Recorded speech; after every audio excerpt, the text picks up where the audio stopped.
ನನ್ನ ಮಗುವಿಗೆ ನಾವು ಒತ್ತಾಯ ಮಾಡ್ತೀವಿ. ಹಾಗೆ ದಯವಿಟ್ಟು ಮಾಡಬೇಡಿ. ನಿಮ್ಮ ಮಗು ಭಿನ್ನವಾಗಿದೆ. ನಿಮ್ಮ ಮಗುವಿನ ಹತ್ರ ಒಂದು ಶಕ್ತಿ ಇದೆ, ನಿಮ್ಮ ಮಗುವಿನ ಹತ್ರ ಒಂದು ಕೌಶಲ್ಯ ಇದೆ. ಆ ಕೌಶಲ್ಯ ಯಾವುದು ಅನ್ನೋದನ್ನ ನೀವು ಕಂಡು ಹಿಡಿಯಬೇಕು. ಈ ಜಗತ್ತಿನಲ್ಲಿ ಕೇವಲ 4 ಜನರು ಮಾತ್ರ ಕಂಡು ಹಿಡಿಯುತ್ತಾರೆ. ಅದು ಮೊದಲೇದು ತಂದೆ ತಾಯಿಯಂದಿರು. ನಿಮ್ಮ ಮಗುವಿನ ಹತ್ರ ಏನಿದೆ ಅನ್ನೋದನ್ನ ನೋಡ್ರಿ. Don't compare your children with others. ನಿಮ್ಮ ಮಕ್ಕಳನ್ನ ಇನ್ನೊಬ್ಬರ ಮಕ್ಕಳ ಹಾಗೆ ನೀವು ಕಂಪೇರ್ ಮಾಡಲೇಬಾರದು. ಸೂರ್ಯ ಸೂರ್ಯನಾಗಿರುತ್ತಾನೆ, ಚಂದ್ರ ಚಂದ್ರನ ಹಾಗೆ ಇರುತ್ತಾನೆ. ನಿಮ್ಮ ಮಗುವಿನ ಹತ್ರ ಯಾವ ಸಾಮರ್ಥ್ಯ ಇದೆ ಅನ್ನೋದನ್ನ ನೀವು ಕಂಡು ಹಿಡಿಯಬೇಕು. ನೀವು ಒಂದು ವೇಳೆ ಕಂಡು ಹಿಡಿದೇ ಇದ್ದಾಗ ಆ ಮಗು ಕಲಿಯುತ್ತಿರುವ ಶಾಲೆಯ ಗುರುಗಳು ಕಂಡು ಹಿಡಿಯಬೇಕು, ನನ್ನ ವಿದ್ಯಾರ್ಥಿ ಹತ್ರ ಯಾವ ಕೌಶಲ್ಯ ಇದೆ ಅನ್ನೋದನ್ನ.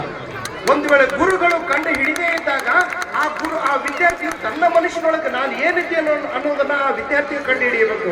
ಒಂದು ವೇಳೆ ಇವರು ಯಾರೂ ಕಂಡು ಹಿಡಿದೇ ಇದ್ದರೆ ಆ ವಿದ್ಯಾರ್ಥಿ ಹತ್ರ ಇರುವಂತ ಕೌಶಲ್ಯ ಹಾಳಾಗುತ್ತದೆ. ನೋಡ್ರಿ, ಈ ಕಾರ್ಯಕ್ರಮದೊಳಗ ಒಬ್ಬ ಮಗು ಬುದ್ಧಿವಂತದಲ್ಲ. ಒಟ್ಟು 9 ಇಂಟೆಲಿಜೆನ್ಸ್ ಇರುವಂತ ವಿದ್ಯಾರ್ಥಿಗಳಿದ್ದಾರೆ. ಒಬ್ಬ ಮಾತಿನೊಳಗೆ ಚಾಣಾಕ್ಷಿ ಇರ್ತಾನೆ, ಒಬ್ಬ ಕಲಿಯೊಳಗೆ ಚಾಣಾಕ್ಷಿ ಇರ್ತಾನೆ, ಒಬ್ಬ ಡ್ರಾಯಿಂಗ್ ಒಳಗೆ ಚಾಣಾಕ್ಷಿ ಇರ್ತಾನೆ, ಒಬ್ಬ ಓಟದಲ್ಲಿ ಚಾಣಾಕ್ಷಿ ಇರುತ್ತಾನೆ, ಒಬ್ಬ ಸಂಗೀತದಲ್ಲಿ ಚಾಣಾಕ್ಷಿ ಇರುತ್ತಾನೆ. ನಿಮ್ಮ ಮಗು ಯಾವುದರಲ್ಲಿ ಇದು ಅನ್ನೋದನ್ನ ನೀವು ಸಪೋರ್ಟ್ ಮಾಡಬೇಕು. ಇಲ್ಲಿ ನೋಡಿ, ರೇವಣ ಸಿದ್ಧ, ಅವನಿಗೆ ಕಣ್ಣುಗಳಿಲ್ಲ, ಆದ್ರೆ ದೃಷ್ಟಿ ಇದೆ. ಕಣ್ಣುಗಳು ಇದ್ದರೆ ಕೇವಲ ಜಗತ್ತನ್ನು ನೋಡುತ್ತೇವೆ, ಆದ್ರೆ ದೃಷ್ಟಿ ಯಾರ ಹತ್ರ ಇರುತ್ತದೆಯೋ ಆತನು ಮಾತ್ರ ಈ ಜಗತ್ತನ್ನು ಆಳುತ್ತಾನೆ. ಆ ಜಗತ್ತನ್ನು ಆಳಬೇಕಾದ್ರೆ ಮೊಟ್ಟ ಮೊದಲು ನೀವು ನಂಬಿಕೆಯನ್ನು ಇಡಬೇಕು, ನಿಮ್ಮ ಮೇಲೆ ನಿಮ್ಮ ನಂಬಿಕೆ ಇಡಬೇಕು. ಹಾಗಾದ್ರೆ ನನಗೆ ಯಾಕೆ ಕರೆಸಿದ್ರು ನನ್ನ ಆತ್ಮೀಯ ಗೆಳೆಯರು ಲಕ್ಷ್ಮೀಪುತ್ರ ಅವರು ಇಲ್ಲಿ ಕರೆಸಲಿಕ್ಕೆ ಕಾರಣ ಏನು? ದಯವಿಟ್ಟು ತಂದೆ ತಾಯಿ ಅಂದರೆ ನಿಮ್ಮ ಹಾಗೆಯೇ ನಮ್ಮ ತಂದೆ ತಾಯಿಗಳು ಕೂಡ ನಾವು ಚಿಕ್ಕವನಿದ್ದಾಗ ಶಾಲೆಗೆ ಕಳಿಸಿದ್ರು. ಆದ್ರೆ ಶಾಲೆದೊಳಗೆ ತುಂಬಾ ದೊಡ್ಡ ಮನುಷ್ಯ ನನಗೆ ಅಕ್ಷರ ಜ್ಞಾನನೇ ಏನು ಅರ್ಥ ಆಗ್ತಿರ್ಲಿಲ್ಲ. ಆದ್ರೂ ನಮ್ಮ ತಂದೆ ತಾಯಿ ಶಾಲೆಗೆ ಕಳಿಸಿದ್ರು.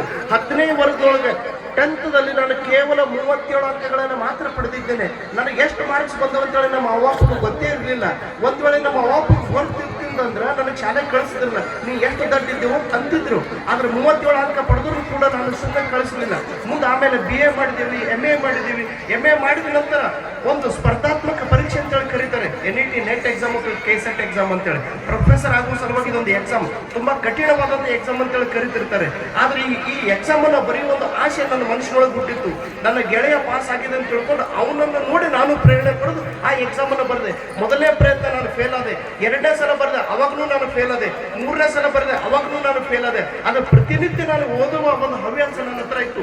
ಬೆಳಗ್ಗೆ 4 ಗಂಟೆ, ಸಂಜೆಗೆ 4 ಗಂಟೆಗೆ ಪ್ರತಿನಿತ್ಯ 7 ರಿಂದ 8 ಗಂಟೆ ನಾನು ಅಧ್ಯಯನ ಮಾಡೋದ್ರೊಳಗೆ ನಾನು ಇಡೀ ಮಹಾರಾಷ್ಟ್ರ ರಾಜ್ಯಕ್ಕೆ ನಾನು ಪ್ರಥಮ ರ್ಯಾಂಕ್ ಅನ್ನು ಪಡೆದೆ. ಅದರ ಜೊತೆಗೆ ಕೇರಳ, ತಮಿಳುನಾಡು, ತೆಲಂಗಾಣ, ಮಧ್ಯಪ್ರದೇಶ, ಛತ್ತೀಸ್ಗಢ, ಗುಜರಾತ್, ರಾಜಸ್ಥಾನ್, ಹಿಮಾಚಲ ಪ್ರದೇಶ, ಉತ್ತರಾಖಂಡ್, ಅಸ್ಸಾಂ, ಅರುಣಾಚಲ ಪ್ರದೇಶ, ನಮ್ಮ ದೇಶದ ಪ್ರತಿಯೊಂದು ರಾಜ್ಯಗಳಿಗೆ ಹೋಗಿ ಪ್ರತಿಯೊಂದು ರಾಜ್ಯದ ಎಕ್ಸಾಮ್ ಅನ್ನು ಬರೆದು ನಾನು ಪಾಸ್ ಮಾಡುತ್ತೇನೆ. ಒಂದು ವೇಳೆ ನನ್ನ ಕೈಯಿಂದ ಈ ಕೆಲಸ ಆಗಲು ಸಾಧ್ಯವಾಗುತ್ತಿದ್ದರೆ ಅದು ನಿಮ್ಮಿಂದ ಏಕೆ ಆಗಲು ಸಾಧ್ಯವಿಲ್ಲ? ಅದು ನಿಮ್ಮ ಹತ್ರ ಕೂಡ ಸಾಮರ್ಥ್ಯ ಇದೆ. ಕೇವಲ ಆ ತಾಳ್ಮೆ ಇರಬೇಕು. ಯಾವನ ಹತ್ರ ತಾಳ್ಮೆ ಇರುತ್ತದೆಯೋ ಆ ಮನುಷ್ಯ ಸಾಧನೆ ಮಾಡುತ್ತಾನೆ. ಆ ತಂದೆ ತಾಯಿಯಂದ್ರು ನಿಮ್ಮ ಮಗುವಿಗೆ ಒಂದು ಸ್ವಲ್ಪ ತಾಳ್ಮೆಯನ್ನು ಕಲಿಸ್ರಿ. ನೀವು ಬೇರೆಯವ್ರ ಜೊತೆಗೆ ಕಂಪೇರ್ ಮಾಡುತ್ತಾ ನಿಮ್ಮ ಟೈಮ್ ಪಾಸ್ ಅನ್ನ ಮಾಡದೆ ನಿಮ್ಮ ಮಗುವಿಗೆ ಒಂದು ಸ್ವಲ್ಪ ಸಪೋರ್ಟ್ ಮಾಡ್ರಿ. ಕೆಟ್ಟದಾಗಿ ಅಥವಾ ನಿಮ್ಮ ಮಗುವಿನ ದಡ್ಡದನ್ನ ಕೂತ್ರೆ ಏನೂ ಉಪಯೋಗ ಇಲ್ಲ. ಇವತ್ತು ನಾನು ಮಾಡಿದ ನನ್ನ ಸಾಧನೆಯನ್ನು ಅಮೆರಿಕ, ಇಂಗ್ಲೆಂಡ್, ಆಸ್ಟ್ರೇಲಿಯಾ ದೇಶದವರು ನನ್ನ ಕರೆದು ಸನ್ಮಾನ ಮಾಡಿದ್ದಾರೆ. ಹೇಳೋ ಉದ್ದೇಶ ಇಷ್ಟೇ. ನೋಡ್ರಿ, ಇವತ್ತು 42 ವರ್ಷ ಇವಾಗ ನಾವು ಬೆಳವಣಿಗೆ ಹೋಗ್ತಾ ಇದ್ದೀವಿ. ಈ ಜಗತ್ತಿನೊಳಗೆ 2 ಪ್ರಕಾರದ ವಿದ್ಯಾರ್ಥಿಗಳು, ಒಬ್ರು ಫಾಸ್ಟ್ ಲರ್ನರ್, ಇನ್ನೊಬ್ರು ಸ್ಲೋ ಲರ್ನರ್ ಅಂತ ಕರಿತೀವಿ. ಅದಕ್ಕೆ ನಿಮ್ಮ ಮಗು ಫಾಸ್ಟ್ ಅದೋ ಸ್ಲೋ ಅದೋ ಅನ್ನೋದು ನೋಡಿ ನಿಮ್ಮ ಮಗುವಿಗೆ ಒಂದು ಸ್ವಲ್ಪ ನೀವು ಸಹಕಾರ ಮಾಡುತ್ತಾ ಹೋದರೆ ನಿಮ್ಮ ಮಗು ಕೂಡ ಒಬ್ಬ ಒಳ್ಳೆಯ ನಾಗರಿಕನಾಗುತ್ತಾನೆ. ಕೇವಲ ಅಂಕಗಳಿಗಾಗಿ, ಕೇವಲ ನೌಕರಿಗಾಗಿ ಮಕ್ಕಳನ್ನ ನಾವು ಬೆಳೆಸಬಾರದು.